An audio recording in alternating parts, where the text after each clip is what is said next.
2012, went to the Red Sea on deployment, doing anti-piracy up until 2018, fighting pirates from Somalia, anti-piracy, many contacts out there, helping ships deploy through the high-risk area, through the Red Sea, Gulf of Aden, Bab el-Mandeb, and then also in Yemen, which is going on now. That was going on as well with the Houthis in Yemen. Which led on to another deployment, which was on the ground again in Iraq, 2018 to 2021, fighting ISIS, fighting ISIS with American Special Forces.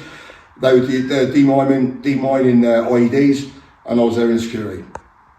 Okay, welcome to another Liquid Bullet production. I've got a great guest for you today with a fantastic story, Mr. Ben Close. Thank you, Lee. Thanks for coming, Ben. Thank you very much. Ben, just a little bit of an introduction of sort of your past. It's been quite colourful. You could say that, yeah. Yeah, so fighting ISIS, Red Sea piracy, fighting the pirates. Joining the army, domestic violence. Where do you want to start? Okay, I'll tell you what, so let's start right back at the beginning, a little bit of where you was born and where you was brought up. Okay, so I was born in Welling Garden City. Born in Welling Garden City, moved to Kettering. So I was in between Kettering and Luton from a child. From a split marriage between my mum and my father. My mum met. It started off all right in Corby, Kettering, Corby, and then obviously I was going to Luton a lot to West Bay Company to my grandparents' house, and yeah, that was kind of like my get out of shit card. Luton, like going to Luton, which sounds mad now considering what Luton's like, but get out of shit jail card free, go to Luton. I don't know how that works now, but that's how it was then. Yeah. My mum, she met some wanker. The only good thing that came out of this was my brother and my sister, David and Nesta. It's the first time I've mentioned both of them actually on the podcast. That's the only good thing that came out of them. He was domestically violent, physically violent, sexually abusive to my mum. He was also he was violent to my brother and my sister, who I've just mentioned their names. As a child, I am, what am I thinking back now, 38 now. So we're going back, what am I, between 6, 7, basically growing up from basically this book, When War Follows You Home, takes you back to the age that I can remember, which is 5 years old. So she met him when I was 5 years old.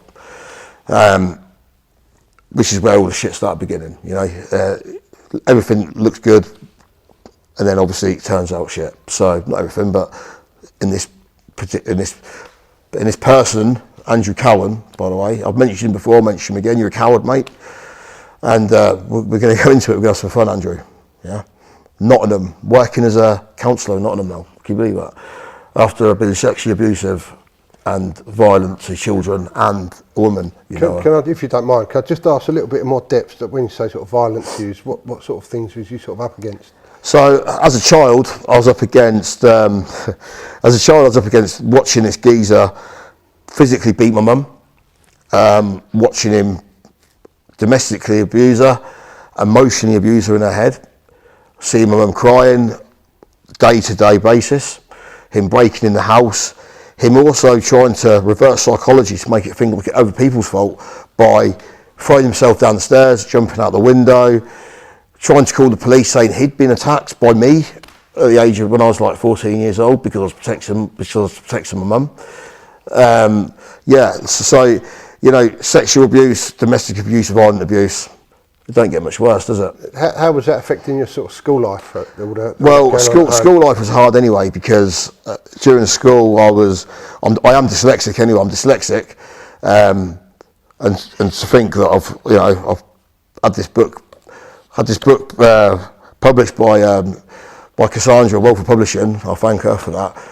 Dyslexia doesn't stop me doing everything, but at school, obviously I had the problem with dyslexia, and I had the problem after school, which was, is mum going to get beat up tonight? Is that cunt going to be there? Am I going to have to fight again tonight? So I used to butter up all the, because I was struggling at school anyway, because I couldn't do the writing and the reading. I just buttered it up with, fuck it, I'll sack the clown. I'll just go home and get pissed, or I'll just get pissed before school, and then I'd take mates home with me at lunchtime, and they didn't know But the reason I was taking him back home was because I was going home to see if this fucker was still at home when he shouldn't be. Just, is he there or is he not there? And you know, so I'm taking mates home, basically using my mother's house, which she still lives in now, as a hub. Is he there? And if he is there, well, I've got some mates to back me up, and we're going to get him out. They didn't know that. They just thought they'd come back to mine for a piss up at lunchtime. Do you know what I mean? But you know now Martin, you know now Stuart, you know, and all the others that were there, you know now. So, but yeah, affection wise, I just used to block everything out and just act the clown, get on it, drink, fight. I was fighting at school, I was fighting at home, I was fighting a war that I didn't know existed at the time, you know. So yeah, it went from that. It was years and years and years. Police called. Police do fuck all anyway. Let's face it. What do the police do? You know, they're useless, and that's why it came to a point. I had to separate. My mum had to separate me. I went to Luton. So I went to Luton around the age of 15. Stayed a bit of time in Luton, and because everything was getting to me, and it was getting to, you know, I just had to get away, and it wasn't my decision. I didn't want to leave, but basically mum and nan and granddad's decision, which again, my book When War Follows You Home, it's dedicated to my granddad actually, Alan Close, from Luton.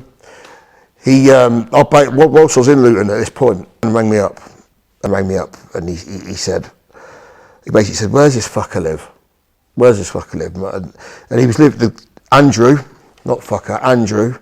was living on Brayford Avenue with his sister. And believe it or not, his sister still lives in the same house. And I know, because I know Andrew. I know where they live. I'm just saying, you know, time moves on, but people don't. But yeah, so he was living there. Where does he live? I said, well, where we live in 12 Brayford Avenue, Corby. He lives 2 doors down with his sister, Marie. And no offence to you, Marie, you know. But apart from he tried to beat my mum up when she was pregnant with my sister. But there you go, that's another story, isn't it? Which I witnessed as well. Yeah, and I've got a knife at that point as well, and went to stab her, and my mum was grabbing me, and you know, yeah, mental. That was his sister. But anyway, yeah. So yeah, he rang me in Luton, and I was, this is with hand phones, not mobiles, and he said, where's he live? And I was just like, so I told him, so like I just said, I told him where he lived. So, bit of a naughty fella in his prime, you know. I think he just had enough of all the bullshit, to be honest with you, and he basically organised him and a few mates to go over and basically kill him, butter it up, do him over. But my nan overheard the conversation because it was on landline. Nan was in the kitchen. It's not hard. Nan's rang my mum. Cut a long story short. A few hours later, other people were in Corby. From Luton. We're in Corby with a couple of shooters, ready to off him. We're going to kill him. We're going to off him off. Going to get rid of him. My mum saved this narcissistic fucker's life. Abusive, narcissistic fucker's life. That says a lot about my mum, doesn't it? Yeah. She should have just let it happen, you know, but she didn't. So she saved this man's life, even though he's ruined hers, and my sister has brain damage because of him. He gave her a brain hemorrhage, which he was arrested for, but back then she was a baby. There was no there was no things like there are now. We're talking now 25 years ago. In fact, no, 30 years ago. Talking 30 odd years ago. The things weren't there in place that there are now, so he got away with that. My brother suffered a broken arm, and my brother David, he's doing well for himself. I love you, Dave. He suffered broken arms, and he suffers mental torture from it as well. And yeah.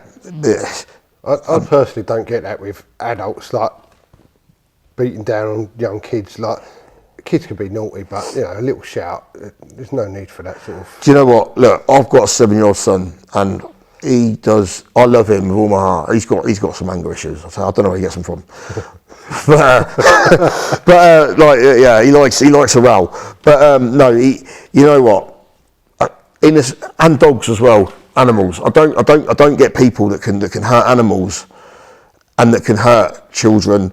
When I say that, okay, I've been in situations where at war there's been children involved, but that's life or death. That's different. But just because you're pissed off, you don't go around hurting children or animals. So it's a bully. It's just a bully. Basically, Andrew, you're a bully. I mean, it's one of them, and your life was saved by my mum.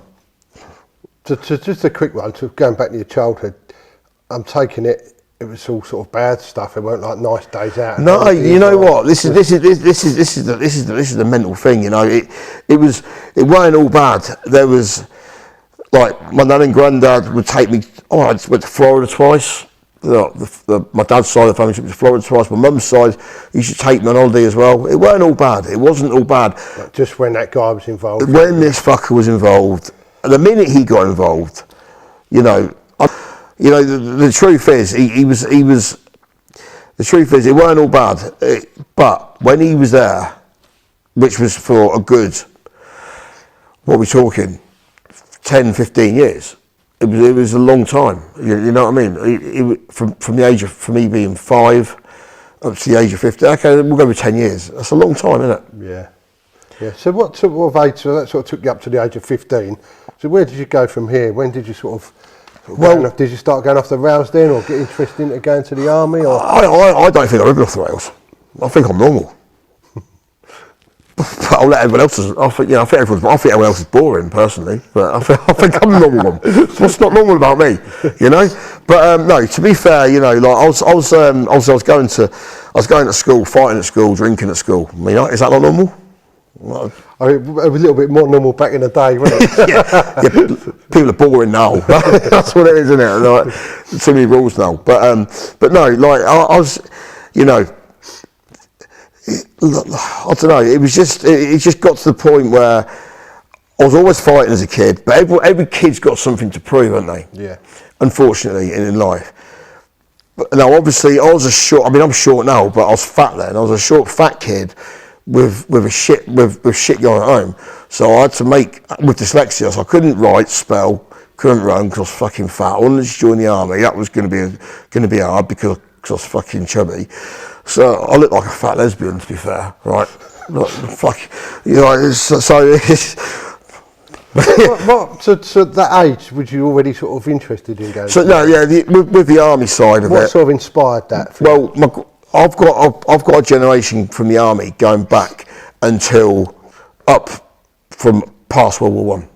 So, and I've got medals that go from Dunkirk, beyond Dunkirk, from before Dunkirk.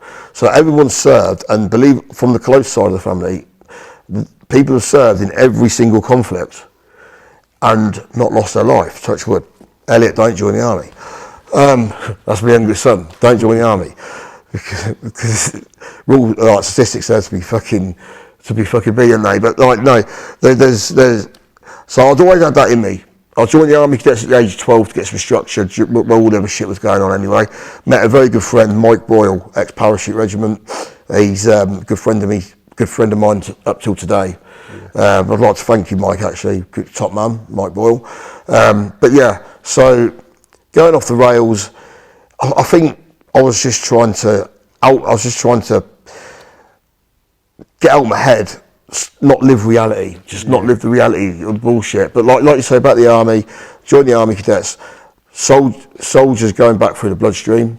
And then obviously my inspiration in life, my granddad, both my granddads actually, but more particularly Alan from Luton, he was in the army as well, so was my other granddad. It was just, my father was in the army, he was in the Royal Anglian Regiment, served in Northern Ireland, and it was just, something was just in my brain, army. You know, it was just like, that's what I want to do. I just want to go. And I had no interest, I had absolutely zero interest in, to be honest, when you were a kid, I didn't know that the army did anything apart from kill people. I thought you joined the army, you got a gun, and you could go and shoot people. I didn't know that they serviced vehicles and made food and all that sort of shit. I didn't know that. All I knew was in my head, I just wanted to go to war and fight from a very young age. So what age did you actually join up to the army? Well, I tried. And how was it? How was the training and everything you have to go through? Well, I tried to join. So just before my granddad passed away, again around the 15-year-old age, which is the age of 15. You go, you're interested in what am I going to do next. You're interested in women. You're interested in the girls. You're interested in drinking. You're interested in making a name for yourself. My granddad passed away, and when he was on his deathbed, he put his thumb up to me. I gave him a kiss. I was crying. Well, I was holding tears back. I was with my mum, and I gave him a kiss on the forehead, and I said, "I love you. I will join the army." And as I left the bedroom, he put his thumb up, and I was like, "Yeah, see you later." Went in the bathroom, fucking cried my eyes out. So I made him that promise. So 16 come along, I was like, right, time to join the army. Went to the recruiting office, bang, barb test. But the barb test is not a test what you're going to be good at in the army. Like I said, I didn't know there was any other jobs. But my aptitude test, shall we say, come up with will kill people really goodly. Will kill people well. Basically, my test said, my barb test said, you'll be a good fighting soldier, because I had no qualifications. And I didn't know what the barb test was. It was all these things on the computer. So it was infantry. But that's what I wanted to do anyway. I wanted to join the infantry anyway. So yeah, that was at 16. So I went to join the army at 16 and got there, went for my training, and I failed.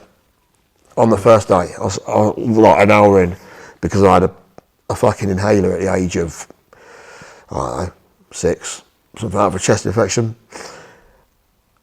And I was sent home. I was like, what the fuck do I do now? And I'll tell you what I've done. Back from Lichfield, I went to the shop, had fake ID, bought a load of beer, got on it on the train, started a fight.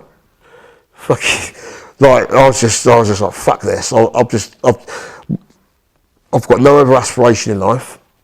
I don't want to do anything else, and I've just been told no from the job that I want to do. And the bloke promised to my granddad.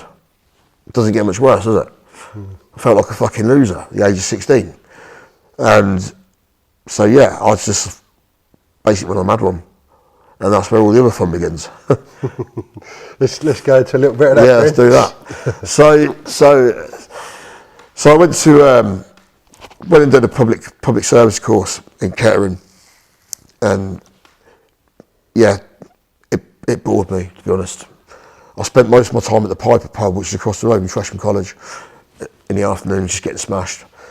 It's just all the bullshit key skills and everything. But anyway, in between that, there was I was just constantly, I was so fucking angry. I wanted to, and I still want to, kill Andrew, but he was off the scene at this point. I failed my army career in my head. I was back at school, at college, but school. Fucking hate school. Why do you think I'm in the pub? You know what I mean? I'm just sat there drinking, fighting, going out every Thursday in Kettering, just going out with my FH. I got my ID, fake ID from FHM magazine, on the back of it. And me and my mate Martin Kibble, we went to Coleman's, little letter transfers. So rather than just writing it down, we thought, we'll be a bit more clever than that. We'll make the ID look good. So we've got the letter transfers and we've made it look like it was printed on. So the ID looked like pucker, and then laminated it. So we used to go out, fucking getting beer, getting on it, scrapping some more, and then just, that's where my first son came involved. He's 20 now, Justin. But yeah, I got to about the age of 17 and a half, and I don't know, something clicked. In fact, I'll tell you what it was. I was on my way to see my grandma, who passed away in 2014, in Corby, and there was a TA regiment in Corby, Territorial Army Regiment, 118 recovery unit, and Remy, and I was like, what the fuck's that? So I just went there. And back then there was no JPA system, now it's JPA system in the army. So you could fail one and not fail the other. So I went in and had a little word with them. But they said, yeah, come down for some training. But in the meantime, I thought this is fucking shit. So I started Googling the Foreign Legion as well. So my old man said to me he'd help me join the Foreign Legion at the age of 18.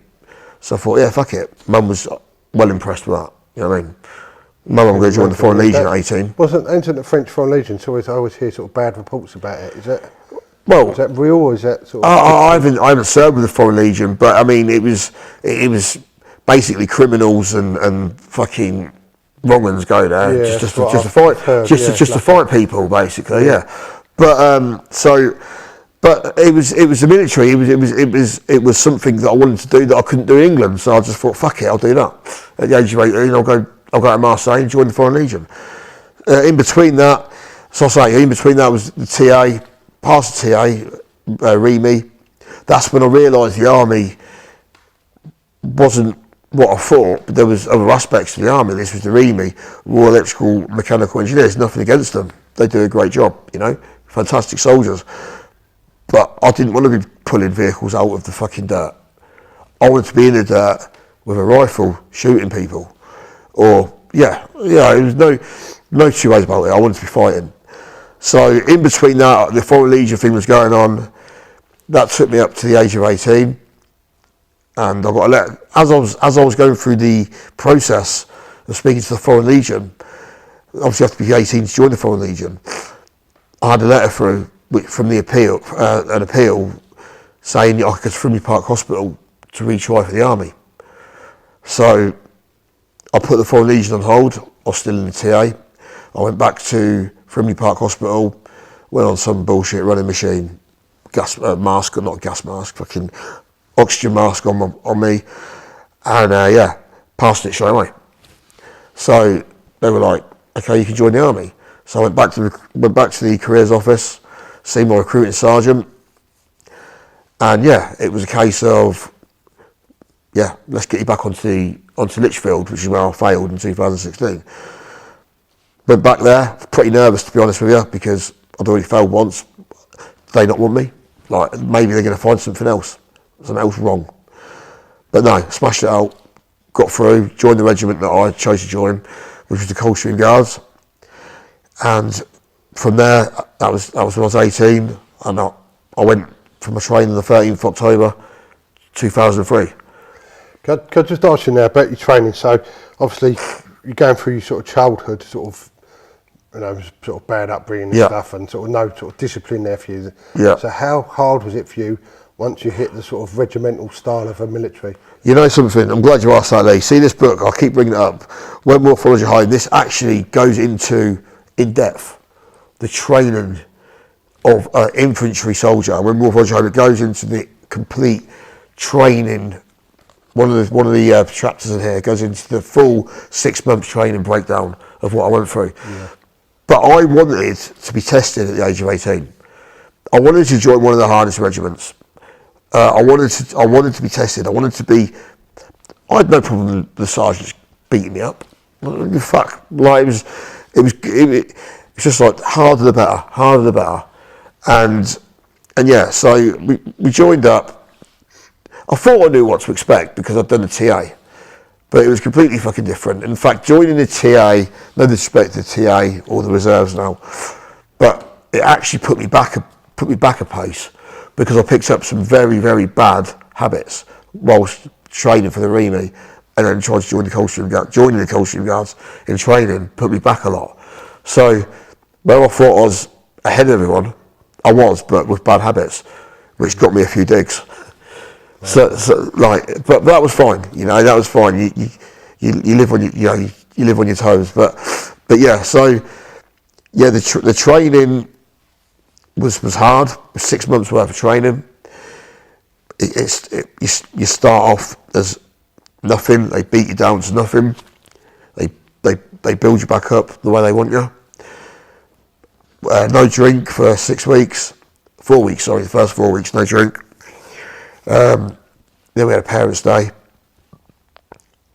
where people came over and watched what you'd achieved in 4 weeks.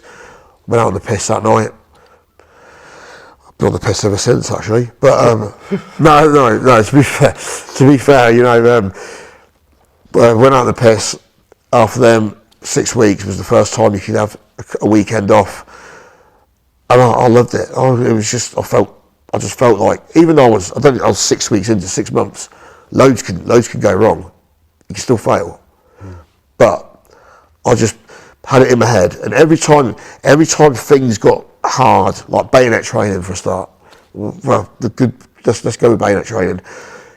Every time things get hard and deep, I just used to think of Andrew. So thanks, mate. You did do something right. You made Esther David, and you got me through basic training. Because all I could do was think of you when I was stabbing the fuck out of those dunners with a bayonet. All I could think about was you when I was fucking stabbing the fuck out of them, thinking that was you on every single dummy. I was thinking of you. So thank you. Good inspiration for you. Not for anyone else though. I don't know how you, you know. But no, it was just he gave like that face, that image of that person. Gave you that drive, the drive to go Just forward.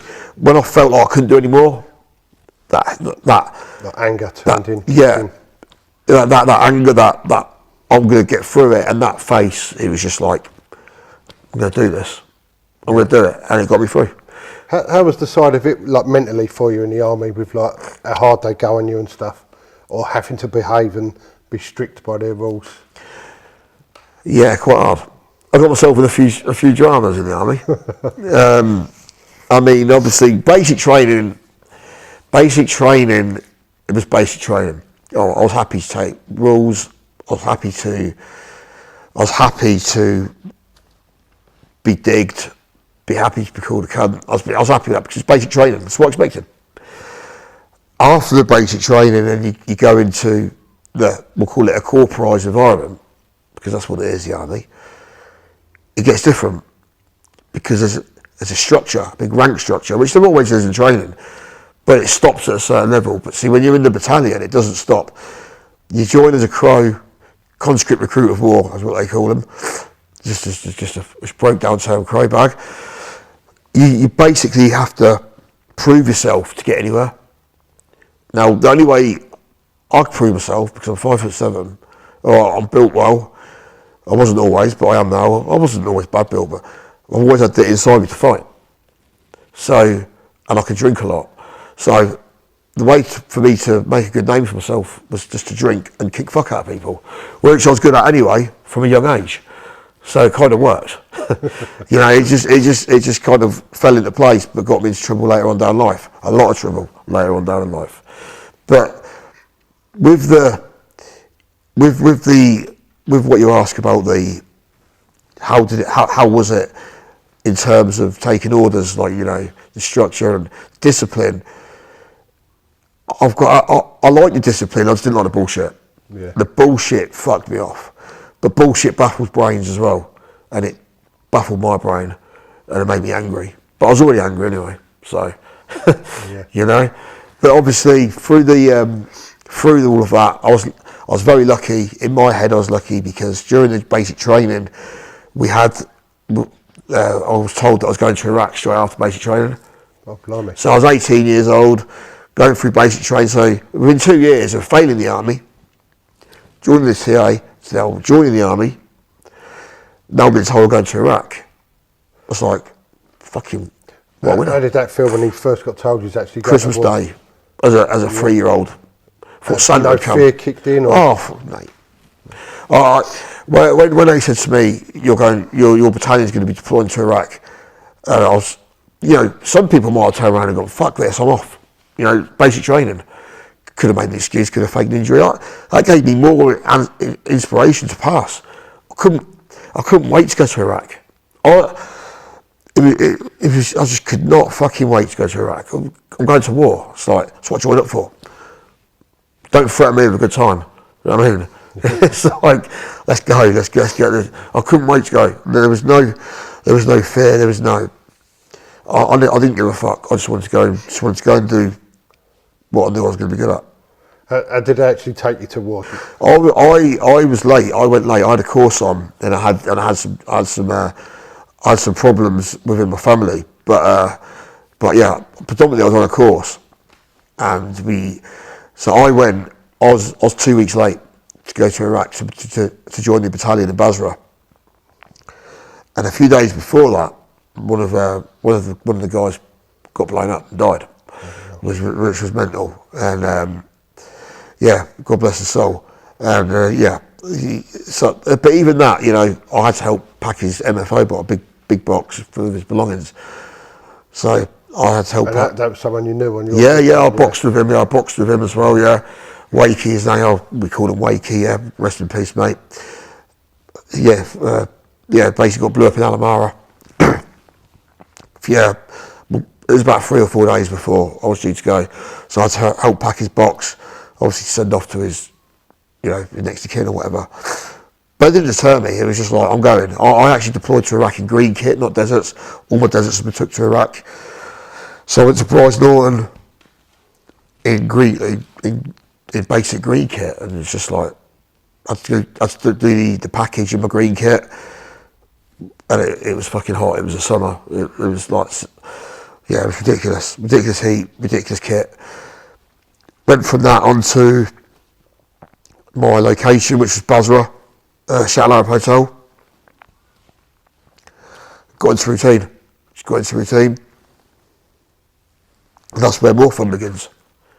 So, which this book goes into a lot about this tour of Iraq. Optelic 6 it was. Optelic 6, 2005. I was in a rifle company.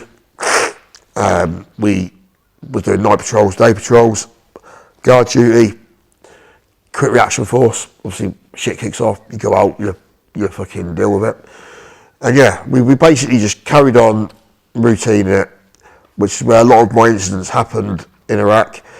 The main incidents to talk about, I mean, you could go on all day. Yeah. And fucking hell, I'd be here till tomorrow to talk about everything, but this is the first time I went to Iraq. So, main incidents that happened was, I was on a Sanger 3 Alpha, just before I went home an hour and a half. A vehicle came down, pulled in, I fired a warning shot, it stopped. And that was the first time it happened on the tour. And half an hour later, I was only in the Sanger for 2 hours, meant to be 2 hours. Another vehicle come down, and flatbed vehicle, 3 packs in it, 3 people in it. And it didn't slow down. It came down, turned right, fucking come straight towards the Sanger. I looked at the geezers in the Sanger with, like, I'm looking at you now, and I was like, fuck off, mate. And so I fired another warning shot, but he didn't slow down. So I had no choice. I had 15, 20 metres to decide what are you going to do. So I put a bullet through his head. I put a bullet through the windscreen, which obviously was aimed at his head. The vehicle came to a stop. And I grabbed the guy that I was with. We went to the floor, waiting for an explosion. Didn't happen. Thinking, what the fuck's going on? Stood up, the other 2 were out the car, praying, doing whatever they've got to do. I was like, okay. Time's all slowed down now. I'm thinking, what the fuck's going on? And have I done the right thing? There was only a little hole in the windscreen, a few little spider webs going off it. I thought the window would have shattered. It doesn't work like that. So, I'm thinking, what's going on? Look, and the radio's going fucking nuts. On the radio, what's going on, you know? Second time it's happened in a half hour. So I didn't really know what to do. Heart's pumping fast. I quite swiftly got removed off of guard duty. They thought I was having too much fun, I think. I don't know. I suppose in that situation though, you don't know what them guys are doing, do you? If you fire warning shots. I fired. We had a thing called card alpha, yeah. So I followed card alpha to the word, fired warning shots. Then you take it up with lethal shots.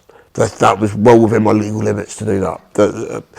I had to go do an investigation with the Royal Military Police whilst in Iraq for that, and there was nothing said. I got a recommendation, actually. Yeah. I was going to say, like, any normal person, if someone's firing a warning shot at you, you're going to fuck off. You're not going to consider... You know what, it turns out, and it's in here, I won't give too much away, but it's in here, the whole thing of it's in here, but yeah, apparently, look, let's just say he wasn't the enemy.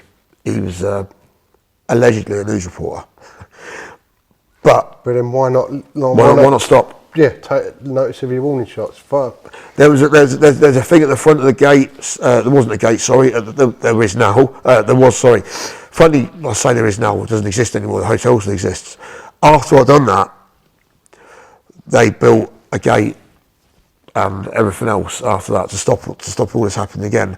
But in front of the Sanger was in Arabic and English, "Do not come past here where lethal force may be used." Saying that, looking back now at 38, a lot of them are illiterate. You know, I am. However, it's common knowledge, isn't it? You've got two geezers with guns in front of you. You know, you ain't driving for a drive-through at McDonald's, are you? Just a quick one on that. How did that make you feel afterwards, after you found out he was a reporter? Did it sort of... Didn't give a fuck. No? No, because I knew I'd done the right thing. What if he wasn't a news reporter? Yeah. Like, if he wasn't a news reporter...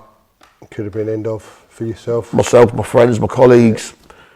Like, I was there to do a job, I've done the job perfectly, and I'm here now with you. Yeah. So that's the end of that. And as far as I'm concerned, I don't look at that and regret. I don't have a problem with what I've done there. I think in that sort of mind frame as well, you've got to have that mentality, haven't you, that you're there to do a job. You can't sort of let emotions get involved in it. It's also a job that I decided to do. I'd like to turn around to you now and lie and say, I did it because I wanted it to be Andrew. But that's not the case. I was in a situation that needed me to operate correctly, and operate correctly. Unfortunately, apparently, what I thought wasn't. But who's to know? Yeah, but to be fair, it's pretty much their own fault for not... Exactly. I mean, you know, yeah, exactly. You stop. You go to a T junction. You stop, look for a vehicle, don't you? Yeah, exactly that. You know what I mean? It's one of them. But it's...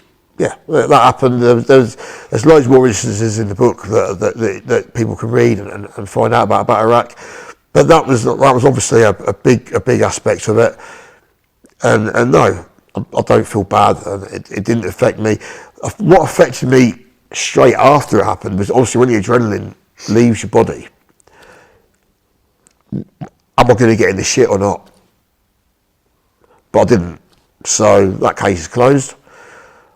Unless someone wants to open it up again and send me a letter. How was Iraq for you actually being there? Like, what was you staying in, and how was you treated around there? Was you just in a camp, or did you go off out? No, I can't. We was at the Chateau Arab Hotel, so it's not a hotel like the Hilton. It was a war-torn hotel, you know.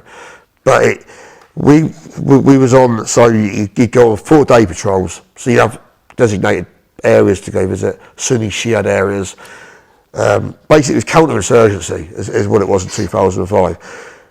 But also, so you do full night patrols, day patrols, boat patrols, and then you do your guard duties, but you'd also do QRF. We'd be getting mortared every other day, sometimes not for a week, then every day. So you got indirect fire coming in, pisses you off. And then obviously you've also got the problem with IEDs going off everywhere, so you get called out to them. So just for people, they're like the bombs, aren't they? Yeah, improvised explosive devices. So ISIS make them now, the Taliban made them, the IRA made them. Basically, it all come from pretty much the IRA, I think. But that's not what I need to talk about. The IRA wasn't an island. But yeah, it basically bombs that have lasers or a phone, and you just sets it off, blows you up. End of story.